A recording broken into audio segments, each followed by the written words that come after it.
La rebelión de esclavos de Espartaco despertó la furia de los pobres y de los oprimidos. Pero la fuerza más destructora de Roma fue la codicia, que envenenaba a la política. El ansia de poder llega a la cima cuando tres hombres compiten para obtener la supremacía absoluta en la República Romana. Solo uno vencerá y conseguirá todo el botín, el honor y la riqueza. Su nombre resonará a lo largo de la historia como arquetipo de la ambición y de la tiranía: Julio César. El Imperio Romano. Julio César.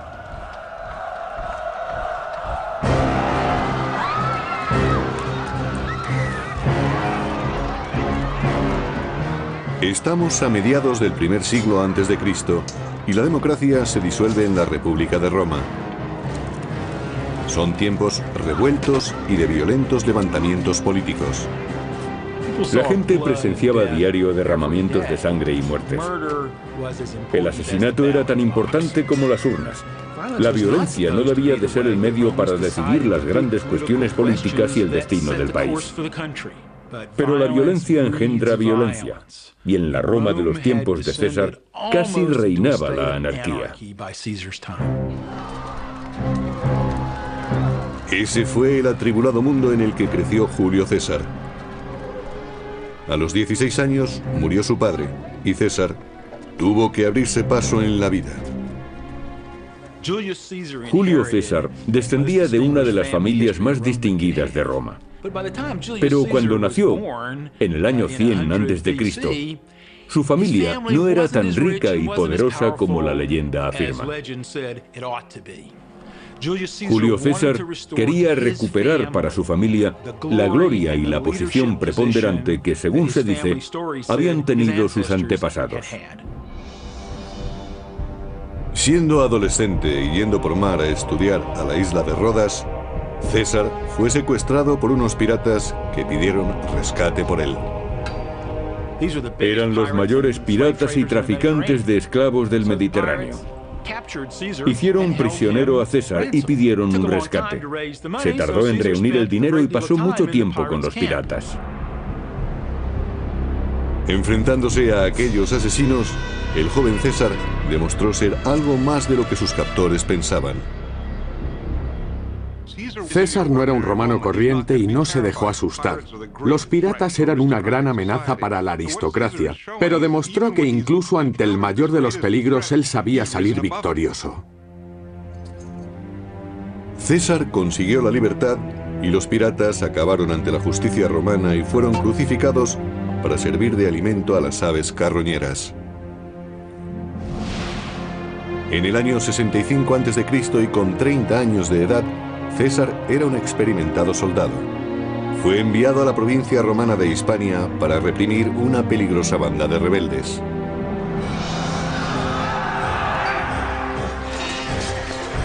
Allí demostraría poseer grandes dotes de mando y un carisma que marcarían su futuro. César era un hombre que se relacionaba con personas de cualquier nivel social. Era amigable con los soldados y demostró tener tanto valor y arrojo como ellos.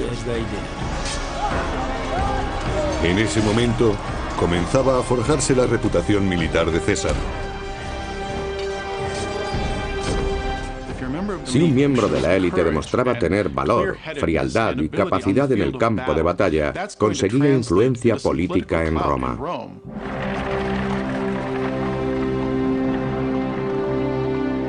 De vuelta a Roma, César se dedica a la política y utiliza su creciente popularidad para ganar las elecciones a cónsul. Ocupar ese puesto es conseguir la posición más prestigiosa de Roma. Con el cargo viene el gobierno de toda una provincia romana y el mando militar de las legiones que estuvieran estacionadas allí. César era un político nato. Julio César sabía relacionarse de manera brillante con las personas y convencerlos de sus ideas. Al mismo tiempo, era un gran escritor y orador público. César conseguía con la palabra que los demás hicieran lo que él quería. Entre sus admiradores se encontraba Marco Bruto, hijo de su amante, que pronto se convertiría en un protegido leal de César. Bruto se sentía inspirado por la campaña populista de su mentor y con el tiempo se dedicaría también a la política. Gracias a su campaña para cónsul, César consiguió el apoyo de muchos. Sin embargo, su atractivo para los plebeyos y su programa innovador le hizo perder apoyos entre la aristocracia conservadora. Se propuso firmemente cambiar el sistema de gobierno y se convirtió en una amenaza para los conservadores por su deseo de introducir reformas políticas. Era su antítesis en todos los sentidos, pero era muy poco lo que podían hacer para impedirlo. Sin embargo, aunque César resultara elegido cónsul de Roma, el conservador Senado podía negarle lo que más necesitaba: el gobierno de la rica provincia de las Galias. César necesitaba dinero desesperadamente. Estaba endeudado y literalmente tenía que escapar de sus acreedores. Todas las dificultades económicas de César se acabarían si el Senado le asignaba el gobierno de las Galias. Para Julio César era crucial que el Senado le concediera la provincia de las Galias. Si tenía éxito en ella, ganaría mucho dinero mediante el saqueo y con los enemigos que capturara al venderlos como esclavos. César necesitaba ganar las elecciones y el gobierno de las Galias, y concibió un plan para conseguirlo.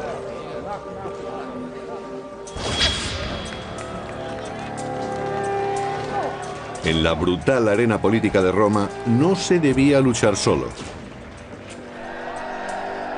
Y César se reunió con dos de los hombres más poderosos de la República.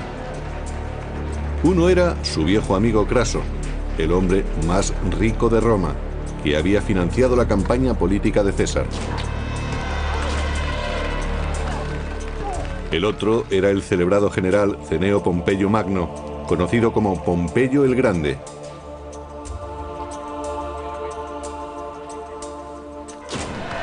Astuto como un gladiador en el circo, César convenció a Craso y a Pompeyo para que le ayudaran a ganar las elecciones y a controlar el Senado. César realmente era el tercer hombre. Aunque no se había distinguido militarmente tanto como Pompeyo, ni era tan rico como Craso, César era brillante y tenía un aura y un carisma que los demás no poseían.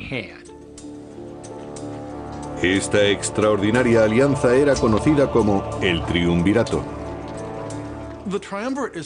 El llamado Triunvirato tenía tanto poder que controlaba el aparato político y podía, en cierto sentido, asignar cargos a voluntad. Por supuesto, eso puso punto final a la libertad política de la aristocracia, que había estado en muy alta estima. Para cerrar el pacto, César propuso un contrato matrimonial entre su hija Julia y Pompeyo. Las bodas, especialmente entre aristócratas romanos, no eran exactamente un símbolo de amor entre hombre y mujer, sino que una familia se emparentaba con otra y la mujer era simplemente una moneda de cambio. Con su fuerza política combinada, Craso y Pompeyo manipularon el sistema. César ganó las elecciones a cónsul y ellos consiguieron un poder inmenso que provenía de los impuestos y de las concesiones de tierra. Y a César, autor de los acuerdos, se le otorgó un magnífico puesto, un periodo de 5 años como gobernador no de una, sino de 2 provincias galas, y además de eso, todo un continente por conquistar.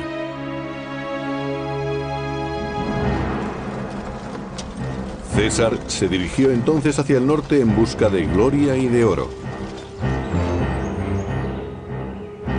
Al mismo tiempo, una desesperada horda de bárbaros se desplazaba hacia el sur. directamente contra el ejército de César para invadir territorios romanos. Conocidos como los helvecios, contaban con 300.000 hombres que buscaban nuevas tierras para asentarse por la fuerza si fuera necesario. Por extrañas razones, quizá ambientales o quizá bélicas, los bárbaros del norte, hombres, mujeres y niños, con todas sus pertenencias, se dirigieron hacia el sur. Pero eso era algo que César no iba a tolerar. A lo largo de las riberas del río Ródano, los romanos establecieron una barrera, una muralla de 30 kilómetros de longitud. Los helvecios no podían cruzarla, y para rodearla tenían que pasar por las tierras de la tribu Aeduí, más allá de las fronteras de la República. Y eso presentaba un problema. César no tenía autoridad para dirigir su ejército fuera de territorio romano. Para conquistar el botín, los esclavos y las nuevas tierras que ansiaba, debía convencer al Senado de que no existía otra alternativa. Debía aparentar que existía una amenaza monumental. Sin embargo, los helvecios se encargaron de hacerle el favor. César, en su marcha contra este grupo de salvajes, informaba a Roma. Persiguió a los bárbaros creyendo que serían un objetivo fácil, pero pronto vio que estaba equivocado. Sin previo aviso, los helvecios desaparecieron entre los bosques y cayeron sobre la retaguardia de César. Aquellos grupos tenían una apreciable estructura militar, disponían de armas y estaban organizados militarmente, con unidades preparadas para defenderse.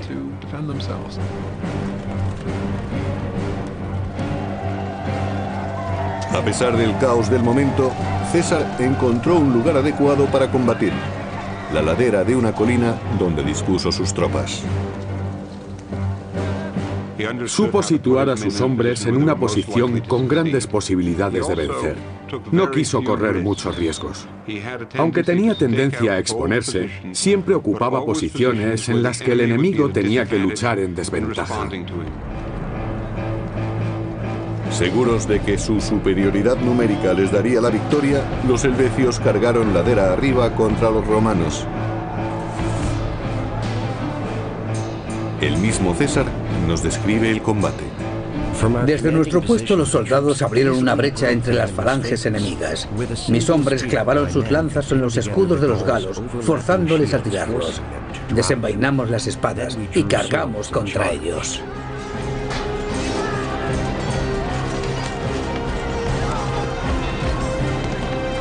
Los romanos parecían dominar la situación, pero los helvecios seguían siendo 5 veces más numerosos.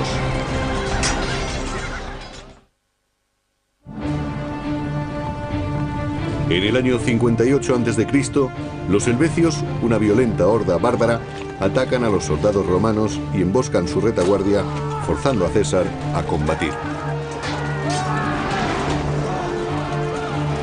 El terror se extiende entre las filas romanas ante la embestida de los bárbaros.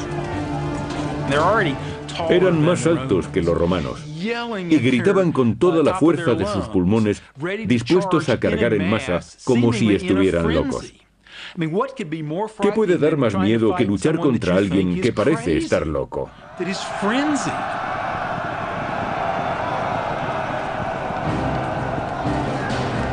Aunque eran menos, los romanos se encontraban en una posición superior. Cuando la batalla empezó a inclinarse a su favor, mataban sin piedad a los helvecios, como si quisieran borrarlos de la faz de la tierra. El genocidio era aceptable en aquellos días, incluso preferible, porque ¿cuántos germanos quedarían en Italia tras el levantamiento de Espartaco? ¿200, 400, 500.000? Habían demostrado lo que una masa de esclavos desesperados podía hacer contra Roma.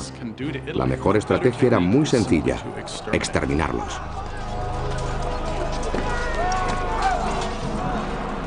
Pero algunos escapan.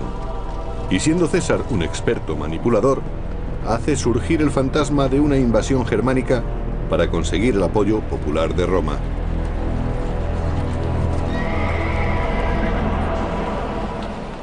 Pero los conservadores del Senado sospechan que César es el auténtico peligro. e incluso consideran que es una amenaza contra su aliado, Pompeyo. Empezó a temerse que ocupara el puesto de Pompeyo, el máximo dirigente de Roma. La diferencia entre ellos era que Pompeyo apoyaba el orden político establecido, mientras que César siempre manifestaba que quería cambiarlo. La tensión embarga la ciudad. Los conservadores tratan de convencer a Pompeyo de que rompa con César, pero es demasiado tarde. Su nueva esposa, Julia, hija de César, ha absorbido completamente al gran general. Pompeyo estaba tan enamorado de su adolescente esposa que se olvidó de la política y pasaba todo el tiempo con ella. Constantemente viajaban para visitar los más bellos jardines y parques de Italia. La generosidad de Pompeyo con César se extendía a un miembro de su amplia familia, su protegido, Marco Bruto. Pompeyo concedió a Bruto un lucrativo puesto en una de las provincias orientales, permitiendo que el joven ascendiera en el escalafón político, al igual que su mentor. Al proteger Pompeyo los intereses de César en Roma, este dirige su atención a ciertos rumores de invasión del reino galo de Aeduí. Aeduí es una región bucólica, no acostumbrada a la violencia.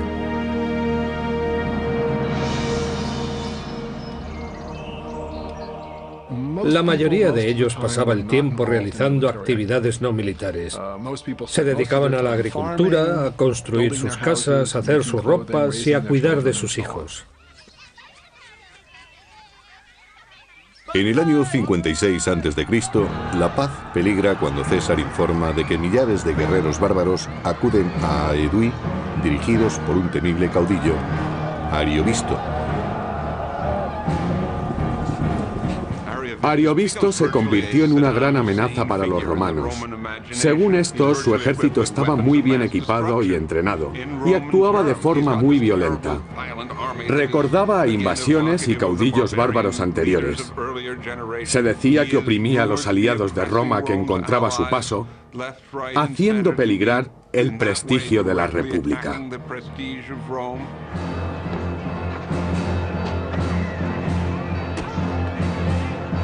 Tal agresión, según César, no debía ser tolerada.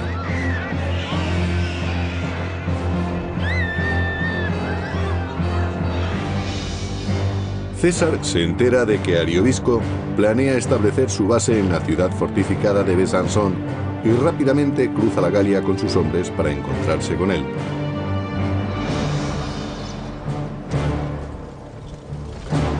Según el famoso biógrafo clásico Plutarco, el ejército clamaba por el combate mientras seguía a César al campamento enemigo, a 30 kilómetros. Cuando las legiones romanas estuvieron cerca, los bárbaros recurrieron a sus dioses paganos para que les guiaran en el combate. El ejército de Ariovisto, como todos los ejércitos de la antigüedad, llevaba sacerdotes, videntes y chamanes. En este caso había mujeres que decían que hablaban con los dioses. Antes del combate preguntaban a los videntes y adivinos, ¿dicen los dioses si podemos combatir ahora? Las armas, el agua, el movimiento de las estrellas, todo podía ser una señal que mandaban los dioses. Por medio de sus tótems, los adivinos predijeron que Ariovisto no ganaría esta batalla antes de la luna nueva. No debía actuar hasta entonces. Era el tipo de información que puede ganar batallas y llegó a oídos de César. Aunque es difícil de entender, antiguamente se tomaban muy en serio los mensajes de los dioses. César sabía que si forzaba a los bárbaros para combatir, sabiendo que los dioses no se lo aconsejaban, conseguiría una gran ventaja psicológica sobre ellos. Los dioses parecían indicarle el camino, y César aprovechó la ocasión. César envió a sus soldados contra la fortificación de los bárbaros para provocarles, para forzar que Ariovisto sacara a sus hombres contra su voluntad. Estos estaban obsesionados con la idea de que no debían combatir, porque los dioses les habían dicho que no lucharan en ese momento contra César. César aprovechó la ventaja y atacó.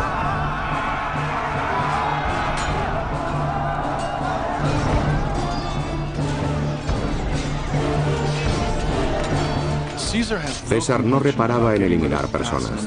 Tras la batalla contra Airovisto, presumió de matar 80.000 bárbaros, incluidas 2 de sus mujeres y una hija, además de capturar otra de sus hijas. Ariovisto pudo escapar y marchó a Germania, dejando a César dueño de las Galias.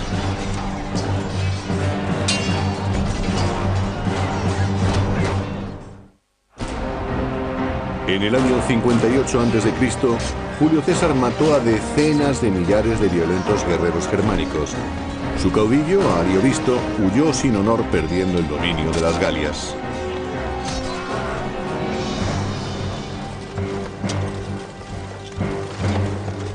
Ahora, con total libertad, como había planeado, César puede anexionarse los reinos de las Galias y presentarse como liberador. Sin embargo, algunos no dieron la bienvenida al gobierno romano. Perdieron su independencia política. Eso puede que no importara a algunos de los elegidos. Los jefes en particular obtuvieron todo tipo de beneficios políticos y materiales. Pero sabemos que a mucha gente no le gustaba ser gobernada por extranjeros. En los 3 años siguientes, César abandonaría su disfraz de protector. No solo sometió a las tribus bárbaras del norte y del oeste, sino que cruzó el Rin y el Canal de la Mancha para invadir Germania y Britania. Fue el primer romano en hacerlo. Informando y promocionándose al mismo tiempo, César enviaba a Roma los emocionantes relatos de sus conquistas. Aunque rodeados por miles de nativos, mis hombres se defendieron con la mayor valentía durante 4 horas y mataron muchos británicos a cambio de solo unos pocos hombres heridos. Tan pronto como divisó nuestra caballería, el enemigo arrojó sus armas y huyó, sufriendo pérdidas muy graves. Era como acompañarle en sus campañas. Para los romanos fue una novela de aventuras, una historia de exploradores. Nadie había ido más allá del norte de las Galias, ni tampoco a Britania. Para los romanos debió de ser una narración muy interesante. El relato de César es uno de los documentos políticos e históricos más importantes que haya sobrevivido. En él justifica acciones ilegales, absueltas solo porque consiguió éxito. Incluso el protegido de César, Marco Bruto, estudiaba los comunicados con preocupación creciente. Leyendo entre líneas los elocuentes mensajes de César, descubrió el objeto de su desmedida ambición. De repente se dieron cuenta de que César había acumulado grandes riquezas y un ejército demasiado poderoso. Además, gastaba mucho dinero para conseguir apoyos en la península italiana. Bruto estaba preocupado por su posición política. Cuanto más poderoso fuera César, menos poderosa sería la aristocracia. Los líderes conservadores se comprometieron para detener a César. Los aristócratas romanos temían que uno de sus miembros destacara y se comunicara directamente con el pueblo sin el consentimiento de la clase dirigente. Siempre tuvieron miedo de que alguien perturbara el orden establecido, siempre favorable a conservar su riqueza y posición. Para detener la creciente amenaza, César tuvo que pedir un favor a su antiguo aliado Craso. Él era el único que no temía su creciente popularidad. Su inmensa riqueza le aislaba de los devaneos políticos. Mediante sobornos y astucia pudo contener a los enemigos de César y volvió a ganar otro periodo consular y un mando militar, el primero en casi 20 años.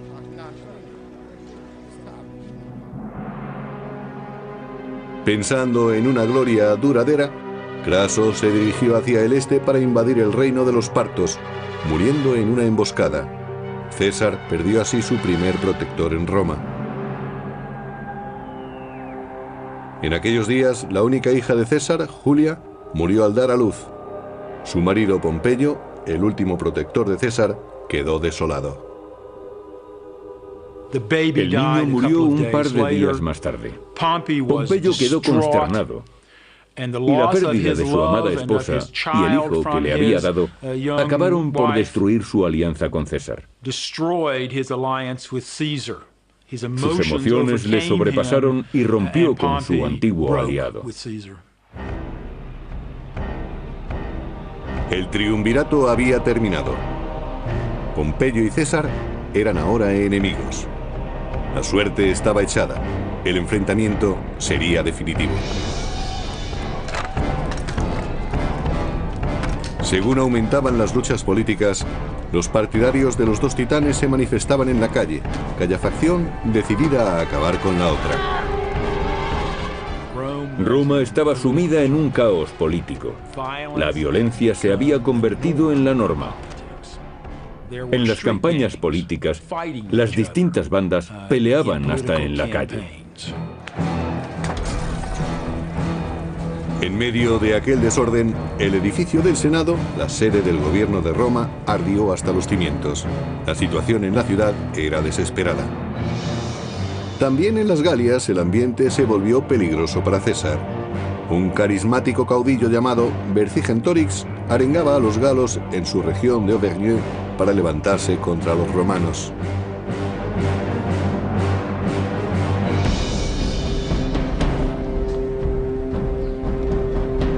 El plan de Vercingetorix era radical: quemar todas las provisiones, todos los graneros y todo el forraje para los animales.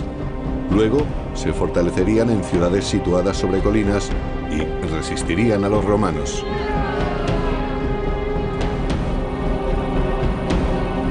Cuando sus posesiones estaban en llamas, la solución debió parecerles a los galos demasiado peligrosa. Sin embargo, su sacrificio sorprendió y alarmó a los romanos.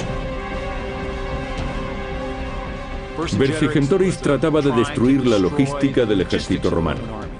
Alimentar a los soldados era un gran problema, y cuanto más se alejara César persiguiendo a los galos, más tendrían que racionar sus provisiones, que a su vez resultarían más fáciles de cortar para conseguir que las tropas pasaran hambre. Con las reservas de comida descendiendo rápidamente, los romanos solo tenían dos alternativas: quedarse y pasar hambre o retirarse. Pero César nunca pensó en retirarse. En el año 52 a.C., un valiente guerrero llamado Vercingetorix animó a su gente a sublevarse contra Roma y quemar sus graneros y sus fuentes de aprovisionamiento. Hacia finales del invierno, los romanos tuvieron que elegir entre el hambre o la victoria. Pero ahora había vuelto la primavera. César arengó a sus tropas y atacó a Vercingetorix y sus hombres. Entre los lugartenientes más próximos a César estaba Marco Antonio.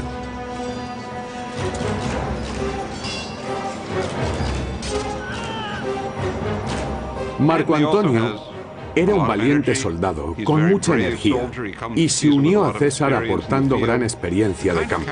A César le gustaba tenerlo a su lado. Atacaron Gergovia, donde Vercingetorix y su gente opusieron una tenaz resistencia. La batalla fue brutal. César luchó junto a sus soldados y pudo salvar la vida, pero el combate fue un desastre.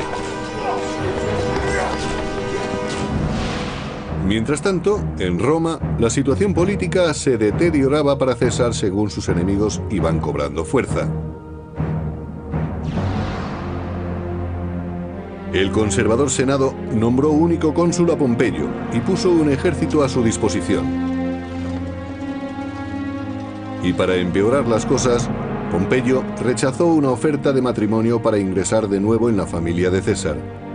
En lugar de eso, se casó con una joven viuda llamada Cornelia, hija del senador Metelio Escipión. Es probable que Pompeyo quisiera impedir que aumentara el prestigio de César. Durante años, Pompeyo había vivido cómodamente en Roma, y es posible que quisiera medirse con César, cosa que hizo buscando aliados políticos entre los aristócratas. Pompeyo consiguió que el Senado nombrara cónsul a su nuevo suegro.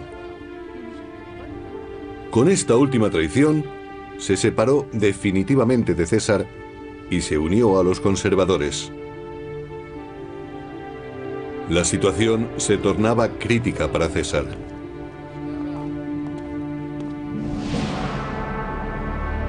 Debía salvar las Galias o perder su prestigio para siempre. Persiguió a Vercingetorix hasta la ciudad fortificada de Alesia y allí mandó cavar una trinchera doble. Una para asediar a los habitantes de Alesia y otra para protegerse de los posibles refuerzos. Construyó una maravillosa estructura defensiva, con unas lanzas hechas con troncos y ganchos clavados en tierra. Luego, de forma coloquial, llamaron lirios a unos fosos de 1 metro de profundidad que tenían unas estacas de unos 8 centímetros sobresaliendo del suelo. Fue una obra sensacional. La hicieron solo con las manos y se ayudaron con picos. La arena la retiraban con cestos de mimbre. Pensemos en 15.000 hombres cavando día tras día y empleando solo su fuerza. El resultado fue extraordinario, pero debieron de acabar extenuados. Vercingetorix y su gente empezaron a pasar hambre y a desesperarse. Las cosas marchaban tan mal para los defensores de Alesia que se quedaron sin comida. Pero cuando iban a rendirse, la peor pesadilla de César se convirtió en realidad.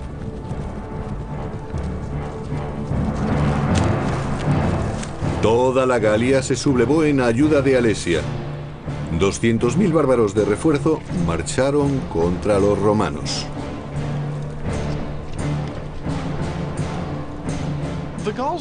Los galos eran una fuerza relativamente bien organizada y muy pronto reunieron mucha gente.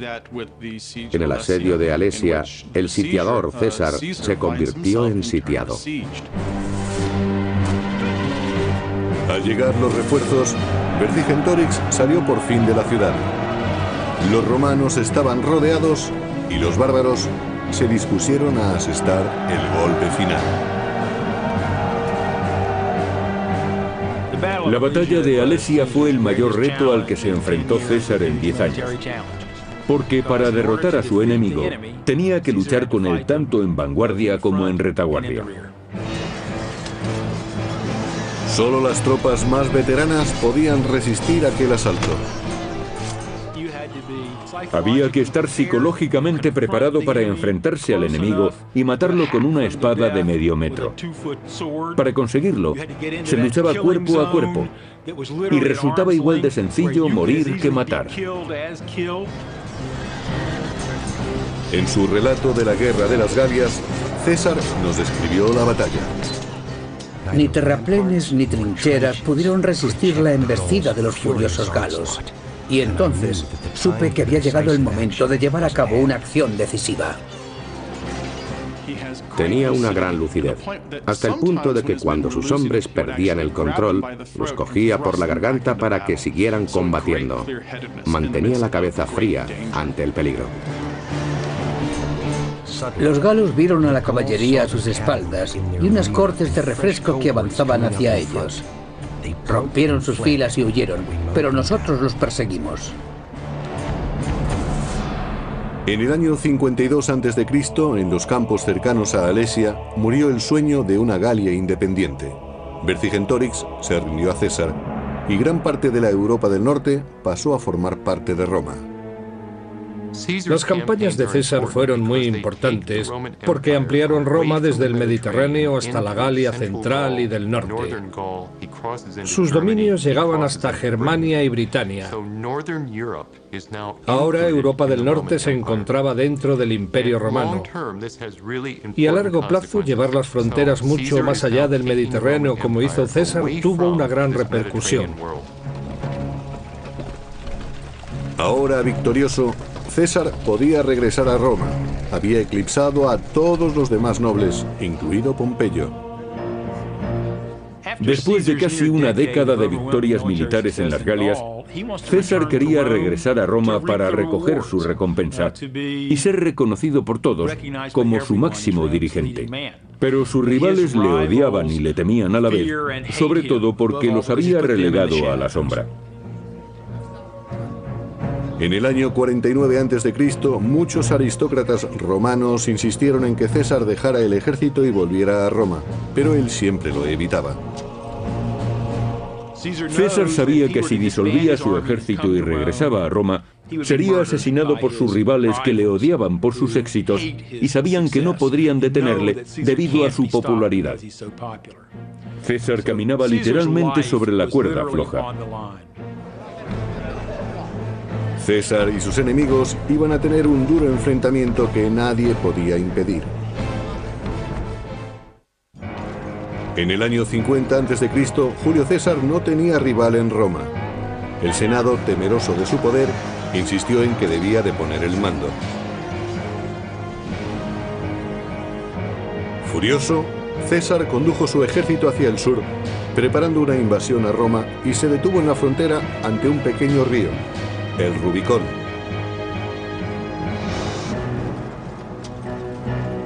Para César, dejar a sus hombres a la orilla del río y marchar solo a Roma era sinónimo de una rendición total ante sus enemigos. La vida de César pendía de un hilo. Tenía que cruzar el Rubicón, un riachuelo, la frontera entre las provincias y la propia Roma.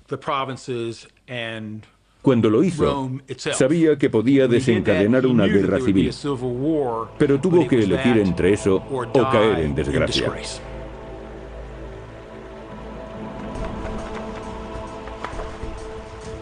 Una facción en la lucha por el poder era la de César, curtido a lo largo de una década de campañas con un ejército que tenía una fe inquebrantable en él.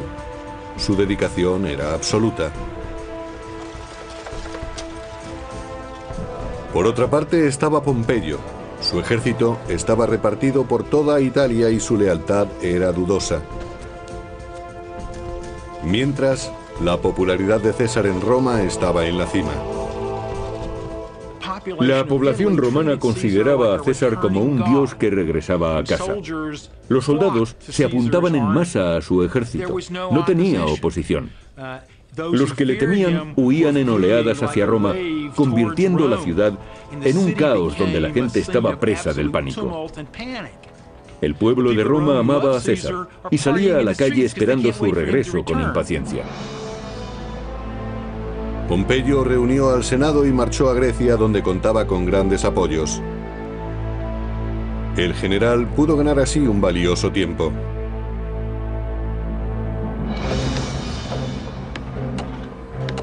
Pasaron meses antes de que César pudiera construir o apropiarse de los barcos y suministros suficientes para ir tras él. Cuando las tropas de César desembarcaron en Grecia, Pompeyo contaba con un gran ejército. En enero del año 48 a.C., en Farsalia, los dos personajes más importantes de Roma se enfrentan a una trágica guerra civil. Pompeyo dispone del doble de soldados que César, pero los de este están armados con una poderosa arma, la confianza. Pompeyo tenía que luchar o rendirse. Así hacía César las cosas. Además, sabían que siempre situaba a sus hombres en una posición con grandes posibilidades de vencer. Disponía de un ejército muy bien entrenado, que se compenetraba a la perfección, por algo los llamaban veteranos. Se habían convertido en una fuerza muy efectiva, acostumbrada a combatir. En Farsalia, los largos años de campaña de César dieron sus frutos. Sus tropas destruyeron totalmente al ejército enemigo. El mismo Pompeyo tuvo que escapar. César lo persiguió hasta Egipto, pero fue demasiado tarde. El gran Pompeyo cayó en una trampa y fue decapitado por forajidos egipcios. La cabeza fue enviada a César. Según el biógrafo clásico Plutarco, cuando le llevaron la cabeza de Pompeyo, César no quiso mirarla, pero se quedó con la sortija que utilizaba como sello mientras lloraba. ¿Lloró realmente? Resulta demasiado anecdótico y desafía la realidad. Pudo ser posible porque Pompeyo había sido camarada y amigo suyo durante mucho tiempo. Al ver a Pompeyo muerto, puede que César se diera cuenta de que a él también le podía ocurrir lo mismo. En el año 46 a.C., sin rivales que se le opusieran, César consiguió el poder total que había ansiado durante toda su vida. Roma era suya. César se dispuso a reconstruir la ciudad, cambió las leyes de los impuestos y estableció nuevas colonias. Se convirtió en el primer dirigente romano en concebir un imperio. César se convirtió en el nuevo Estado que sustituyó a la República. Era una visión previa de lo que iba a ocurrir en Roma con los emperadores, pero lo hizo de tal manera que parecía despreciar las tradiciones republicanas. En consecuencia, se aisló de los demás. No queriendo compartir su mandato con nobles inferiores, se proclamó dictador de por vida. Sería el nuevo rey de Roma. Se temía que si César se convertía en rey, desapareciese para siempre el derecho del pueblo a elegir y a expresar su opinión. La furia contra la tiranía de César rezumaba como veneno por el Senado. Incluso el protegido de César, Marco Bruto, fue persuadido para que lo traicionara. Bruto era un hombre complejo y francamente no muy atractivo. César lo había convertido en su gran acompañante y le había ayudado en su carrera política. Pero Bruto no soportó estar siempre en segundo plano. Además tenía una visión muy romántica de sí mismo. Se consideraba defensor de las libertades. Por eso dirigió la conspiración contra César. Finalmente, en el año 44 a.C., en los idus de marzo, 40 conspiradores conducidos por Bruto en nombre de la libertad decidieron tomarse la justicia por su mano. Según el historiador clásico Suetonio, 23 dagas le fueron clavadas a César. No emitió un solo gemido después de la primera puñalada, aunque algunos dicen que cuando vio a Marco Bruto asestarle la segunda, se lo reprochó en griego diciendo, ¿tú también, hijo? Muchos de ellos eran amigos suyos, algunos desde hacía tiempo. Es posible que estuvieran resentidos por haber abolido la tradición más querida de la República de que un solo hombre no podía ser el máximo dirigente de Roma. Pero seguramente los celos, la pasión y puede que el deseo de recuperar las libertades tuvieran también algo que ver.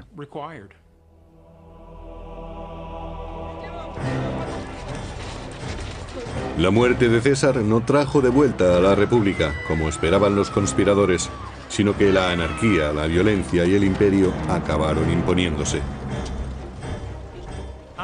Yo creo que la República estaba condenada desde hacía mucho tiempo debido a la sumisión de la política al dinero, a que los ejércitos eran clientes de sus generales y a la gran rivalidad que existía entre los aristócratas que impedía que sirvieran al pueblo.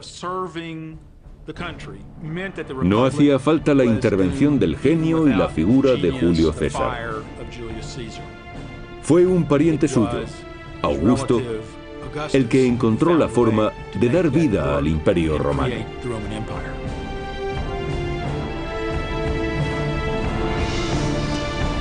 La era de los emperadores había comenzado, y con ella la de sangrientas conquistas, brutales represiones y guerras sin fin. él quería. Entre sus admiradores se encontraba Marco Bruto, hijo de su amante, que pronto se convertiría en un protegido leal de César. Bruto se sentía inspirado por la campaña populista de su mentor y con el tiempo se dedicaría también a la política. Gracias a su campaña para cónsul, César consiguió el apoyo de muchos. Sin embargo, su atractivo para los plebeyos y su programa innovador le hizo perder apoyos entre la aristocracia conservadora. Se propuso firmemente cambiar el sistema de gobierno y se convirtió en una amenaza para los conservadores por su deseo de introducir reformas políticas. Era su antítesis en todos los sentidos, pero era muy poco lo que podían hacer para impedirlo. Sin embargo, aunque César resultara elegido cónsul de Roma, el conservador Senado podía negarle lo que más necesitaba: el gobierno de la rica provincia de las Galias. César necesitaba dinero desesperadamente. Estaba endeudado y literalmente tenía que escapar de sus acreedores. Todas las dificultades económicas de César se acabarían si el Senado le asignaba el gobierno de las Galias. Para Julio César era crucial que el Senado le concediera la provincia de las Galias. Si tenía éxito en ella, ganaría mucho dinero mediante el saqueo y con los enemigos que capturara al venderlos como esclavos. César necesitaba ganar las elecciones y el gobierno de las Galias y concibió un plan para conseguirlo.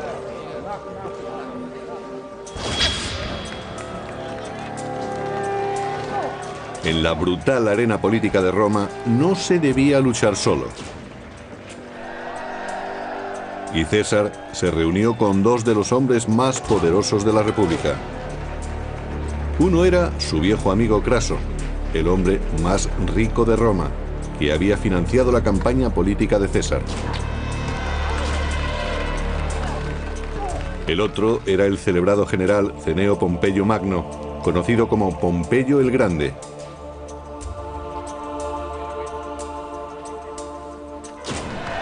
Astuto como un gladiador en el circo, César convenció a Craso y a Pompeyo para que le ayudaran a ganar las elecciones y a controlar el Senado.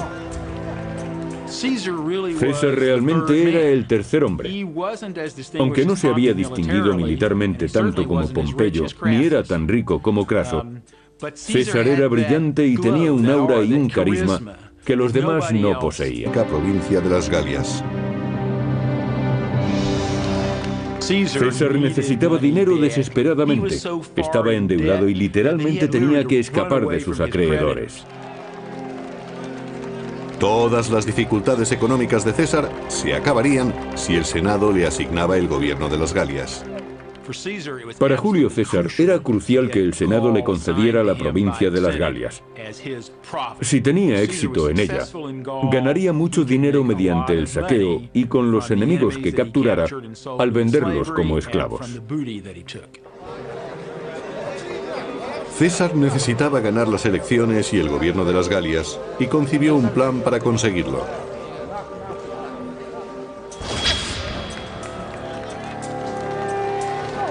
En la brutal arena política de Roma no se debía luchar solo. Y César se reunió con dos de los hombres más poderosos de la República. Uno era su viejo amigo Craso, el hombre más rico de Roma, que había financiado la campaña política de César. El otro era el celebrado general Cneo Pompeyo Magno, conocido como Pompeyo el Grande.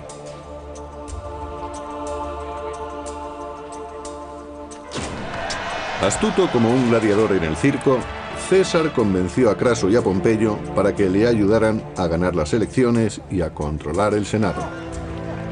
César realmente era el tercer hombre.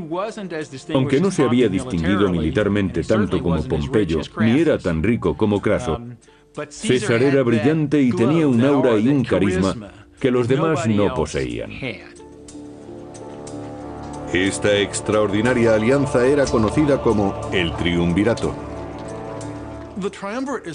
El llamado triunvirato tenía tanto poder que controlaba el aparato político y podía, en cierto sentido, asignar cargos a voluntad.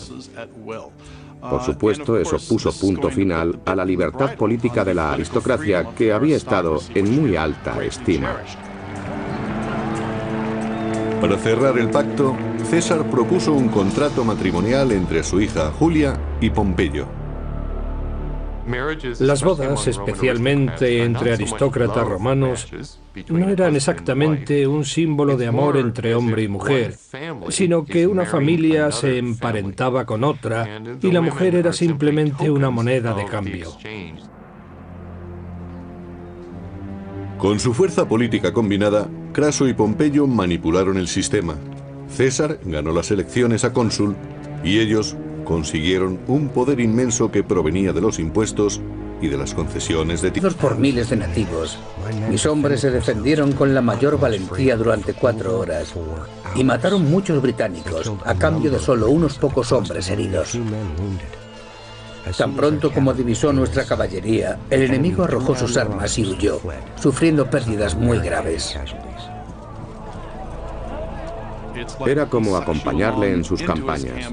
Para los romanos fue una novela de aventuras, una historia de exploradores. Nadie había ido más allá del norte de las Galias, ni tampoco a Britania. Para los romanos debió de ser una narración muy interesante. El relato de César es uno de los documentos políticos e históricos más importantes que haya sobrevivido. En él justifica acciones ilegales, absueltas solo porque consiguió éxito. Incluso el protegido de César, Marco Bruto, estudiaba los comunicados con preocupación creciente. Leyendo entre líneas los elocuentes mensajes de César, descubrió el objeto de su desmedida ambición. De repente se dieron cuenta de que César había acumulado grandes riquezas y un ejército demasiado poderoso. Además, gastaba mucho dinero para conseguir apoyos en la península italiana. Bruto estaba preocupado por su posición política. Cuanto más poderoso fuera César, menos poderosa sería la aristocracia.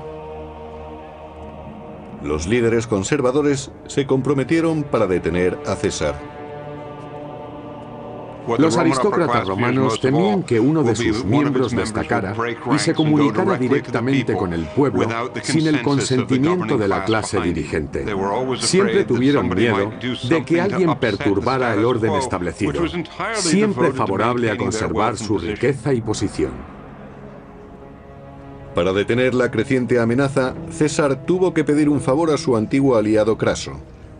Él era el único que no temía su creciente popularidad. Su inmensa riqueza le aislaba de los devaneos políticos. Mediante sobornos y astucia pudo contener a los enemigos de César y volvió a ganar otro periodo consular y un mando militar, el primero en casi 20 años.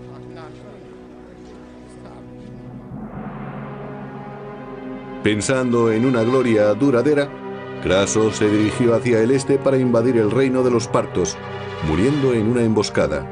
César perdió así su primer protector en Roma. En aquellos días, la única hija de César, Julia, murió al dar a luz. Su marido Pompeyo, el último protector de César, quedó desolado. Encargaron de hacerle el favor. César, en su marcha contra este grupo de salvajes, informaba a Roma. Persiguió a los bárbaros creyendo que serían un objetivo fácil, pero pronto vio que estaba equivocado. Sin previo aviso, los helvecios desaparecieron entre los bosques y cayeron sobre la retaguardia de César. Aquellos grupos tenían una apreciable estructura militar, disponían de armas y estaban organizados militarmente, con unidades preparadas para defenderse.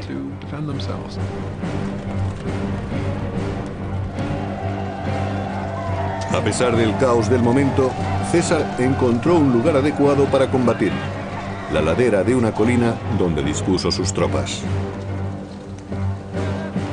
Supo situar a sus hombres en una posición con grandes posibilidades de vencer. No quiso correr muchos riesgos. Aunque tenía tendencia a exponerse, siempre ocupaba posiciones en las que el enemigo tenía que luchar en desventaja. Seguros de que su superioridad numérica les daría la victoria, los helvecios cargaron ladera arriba contra los romanos. El mismo César nos describe el combate. Desde nuestro puesto los soldados abrieron una brecha entre las falanges enemigas. Mis hombres clavaron sus lanzas en los escudos de los galos, forzándoles a tirarlos. Desenvainamos las espadas y cargamos contra ellos.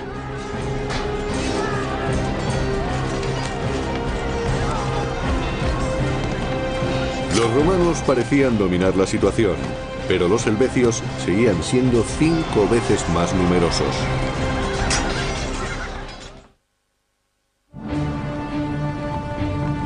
En el año 58 a.C., los helvecios, una violenta horda bárbara, atacan a los soldados romanos y emboscan su retaguardia, forzando a César a combatir.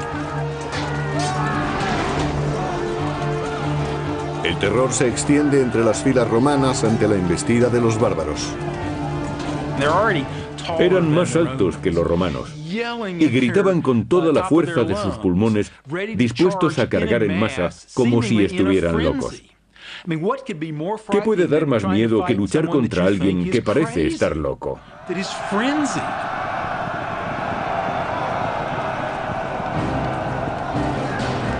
Aunque eran menos, los romanos se encontraban en una posición superior. Cuando la batalla empezó a inclinarse a su favor, mataban sin piedad a los helvecios, como si quisieran borrarlos de la faz de la tierra.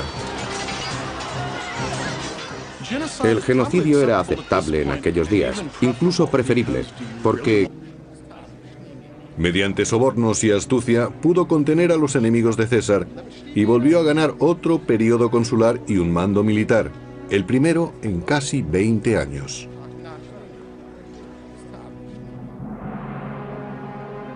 Pensando en una gloria duradera, Craso se dirigió hacia el este para invadir el reino de los partos, muriendo en una emboscada.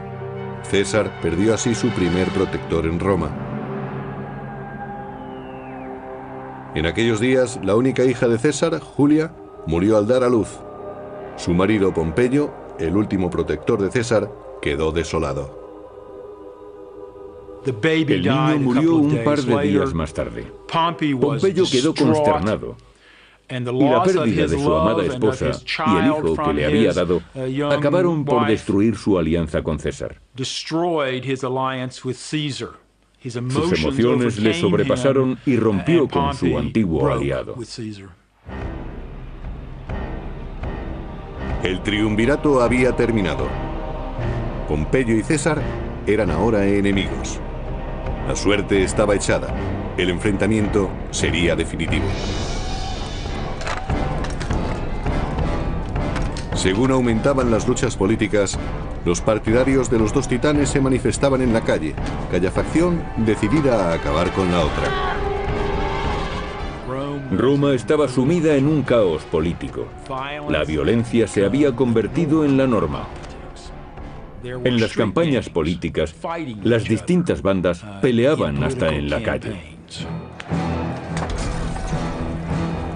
En medio de aquel desorden, el edificio del Senado, la sede del gobierno de Roma, ardió hasta los cimientos. La situación en la ciudad era desesperada. También en las Galias el ambiente se volvió peligroso para César. Un carismático caudillo llamado Vercingetorix arengaba a los galos en su región de Auvergne para levantarse contra los romanos.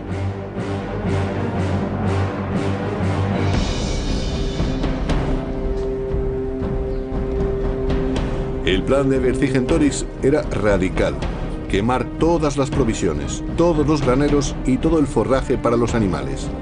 Luego se fortalecerían en ciudades situadas sobre colinas y resistirían a los romanos.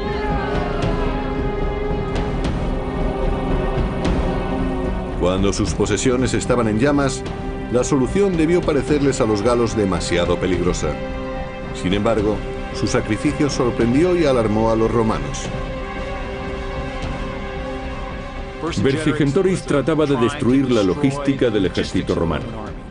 Alimentar a los soldados era un gran problema. Pompeyo y César eran ahora enemigos. La suerte estaba echada. El enfrentamiento sería definitivo. Según aumentaban las luchas políticas, los partidarios de los dos titanes se manifestaban en la calle, cada facción decidida a acabar con la otra. Roma estaba sumida en un caos político. La violencia se había convertido en la norma. En las campañas políticas, las distintas bandas peleaban hasta en la calle. En medio de aquel desorden, el edificio del Senado, la sede del gobierno de Roma, ardió hasta los cimientos. La situación en la ciudad era desesperada. También en las Galias el ambiente se volvió peligroso para César. Un carismático caudillo llamado Vercingetorix arengaba a los galos en su región de Auvergne para levantarse contra los romanos.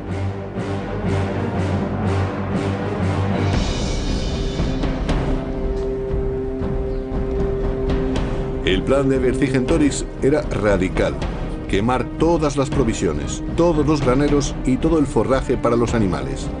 Luego se fortalecerían en ciudades situadas sobre colinas y resistirían a los romanos.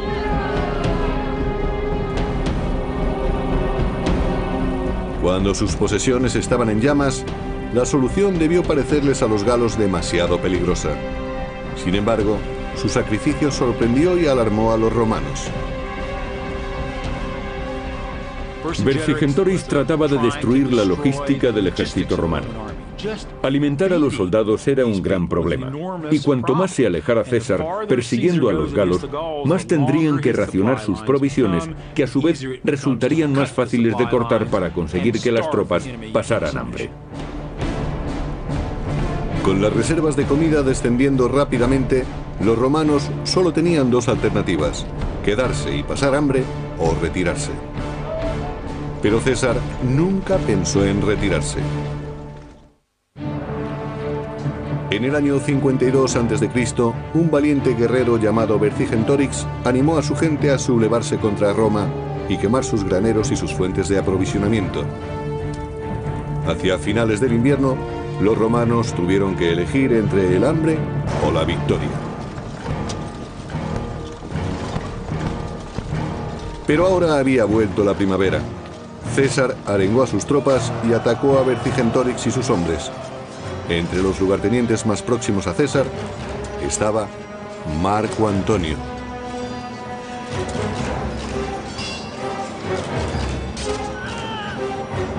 Hombres, mujeres y niños, con todas sus pertenencias, se dirigieron hacia el sur. Pero eso era algo que César no iba a tolerar.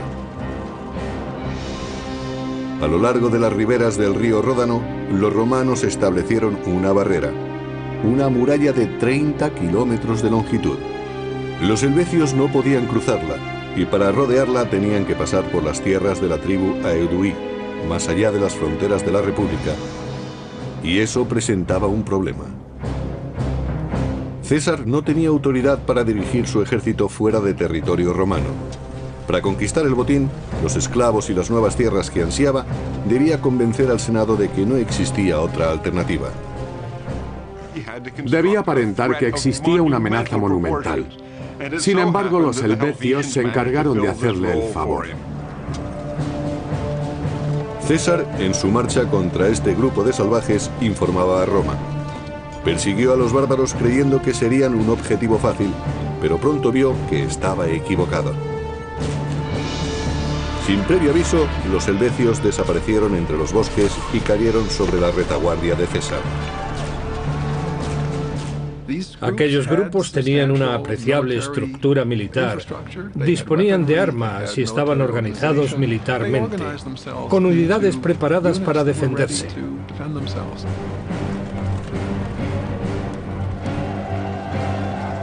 A pesar del caos del momento, César encontró un lugar adecuado para combatir: la ladera de una colina donde dispuso sus tropas.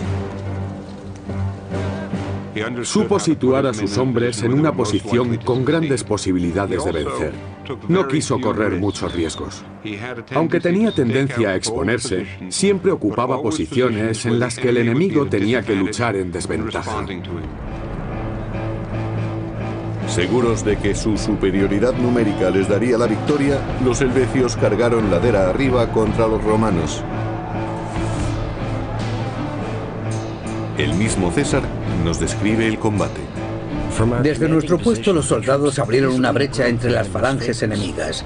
Mis hombres clavaron sus lanzas en los escudos de los galos, forzándoles a tirarlos. Desenvainamos las espadas y cargamos contra ellos.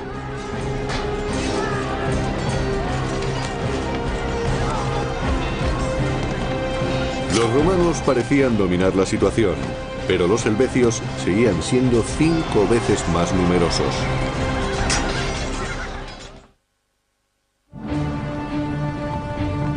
En el año 58 a.C., los helvecios, una violenta horda bárbara, atacan a los soldados romanos y emboscan su retaguardia. César se entera de que Ariovisco planea establecer su base en la ciudad fortificada de Besançon y rápidamente cruza la Galia con sus hombres para encontrarse con él.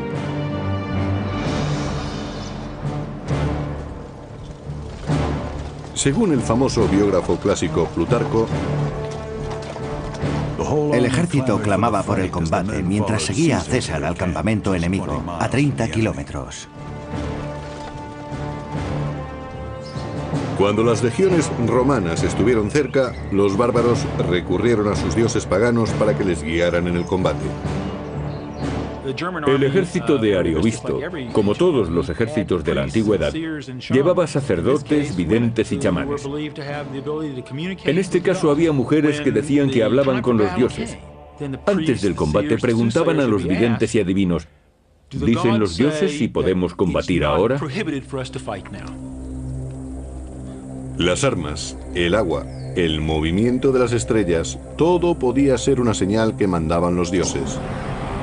Por medio de sus tótems, los adivinos predijeron que Ariovisto no ganaría esta batalla antes de la luna nueva. No debía actuar hasta entonces. Era el tipo de información que puede ganar batallas y llegó a oídos de César. Aunque es difícil de entender, antiguamente se tomaban muy en serio los mensajes de los dioses. César sabía que si forzaba a los bárbaros para combatir, sabiendo que los dioses no se lo aconsejaban, conseguiría una gran ventaja psicológica sobre ellos. Los dioses parecían indicarle el camino, y César aprovechó la ocasión. César envió a sus soldados contra la fortificación de los bárbaros para provocarles, para forzar que Ariovisto sacara a sus hombres contra su voluntad. Estos estaban obsesionados con la idea de que no debían combatir, porque los dioses les habían dicho que no lucharan en ese momento contra César. César aprovechó la ventaja y atacó.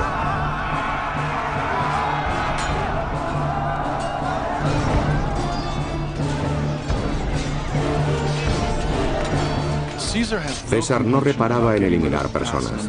Tras la batalla contra Ariovisto, presumió de matar 80.000 bárbaros, incluidas 2 de sus mujeres y una hija, además de capturar otra de sus hijas. Ariovisto pudo escapar y marchó a Germania, dejando a César dueño de las Galias. Pero algunos escapan, y siendo César un experto manipulador, hace surgir el fantasma de una invasión germánica para conseguir el apoyo popular de Roma.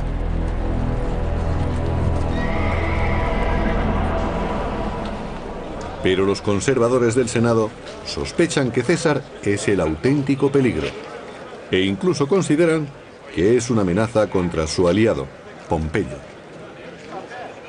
Empezó a temerse que ocupara el puesto de Pompeyo, el máximo dirigente de Roma. La diferencia entre ellos era que Pompeyo apoyaba el orden político establecido, mientras que César siempre manifestaba que quería cambiarlo. La tensión embarga la ciudad. Los conservadores tratan de convencer a Pompeyo de que rompa con César, pero es demasiado tarde. Su nueva esposa, Julia, hija de César, ha absorbido completamente al gran general. Pompeyo estaba tan enamorado de su adolescente esposa que se olvidó de la política y pasaba todo el tiempo con ella. Constantemente viajaban para visitar los más bellos jardines y parques de Italia. La generosidad de Pompeyo con César se extendía a un miembro de su amplia familia, su protegido, Marco Bruto. Pompeyo concedió a Bruto un lucrativo puesto en una de las provincias orientales, permitiendo que el joven ascendiera en el escalafón político, al igual que su mentor. Al proteger Pompeyo los intereses de César en Roma, este dirige su atención a ciertos rumores de invasión del reino galo de Aedui. Aedui es una región bucólica, no acostumbrada a la violencia.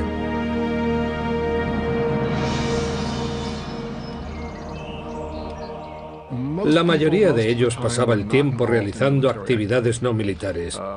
Se dedicaban a la agricultura, a construir sus casas, a hacer sus ropas y a cuidar de sus hijos. En el año 56 a.C., la paz peligra cuando César informa de que millares de guerreros bárbaros acuden a Aedui, dirigidos por un temible caudillo, Ariovisto. Ariovisto se convirtió en una gran amenaza para los romanos. Según esto, su ejército estaba muy bien equipado y entrenado, y actuaba de forma muy violenta. Recordaba a invasiones y caudillos bárbaros anteriores. Se decía que oprimía a los aliados de Roma que encontraba a su paso, haciendo peligrar el prestigio. Es probable que Pompeyo quisiera impedir que aumentara el prestigio de César. Durante años, Pompeyo había vivido cómodamente en Roma, y es posible que quisiera medirse con César, cosa que hizo buscando aliados políticos entre los aristócratas. Pompeyo consiguió que el Senado nombrara cónsul a su nuevo suegro. Con esta última traición, se separó definitivamente de César y se unió a los conservadores. La situación se tornaba crítica para César.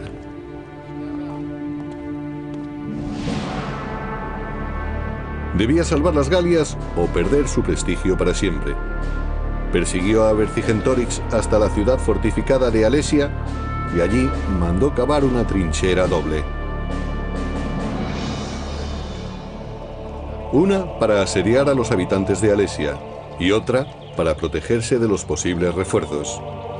Construyó una maravillosa estructura defensiva, con unas lanzas hechas con troncos y ganchos clavados en tierra. Luego, de forma coloquial, llamaron lirios a unos fosos de 1 metro de profundidad que tenían unas estacas de unos 8 centímetros sobresaliendo del suelo. Fue una obra sensacional. La hicieron solo con las manos y se ayudaron con picos. La arena la retiraban con cestos de mimbre.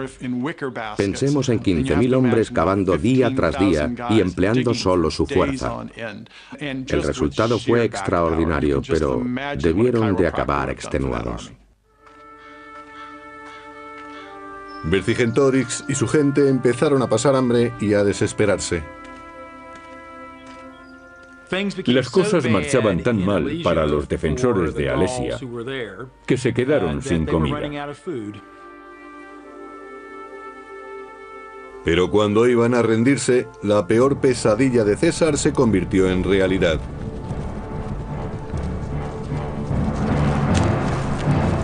Toda la Galia se sublevó en ayuda de Alesia. 200.000 bárbaros de refuerzo marcharon contra los romanos.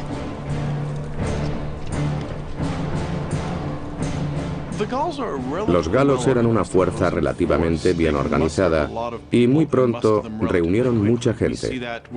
En el asedio de Alesia, el sitiador César se convirtió en sitiado. Al llegar los refuerzos, Vercingetorix salió por fin de la ciudad. Los romanos estaban rodeados y los bárbaros se dispusieron a asestar el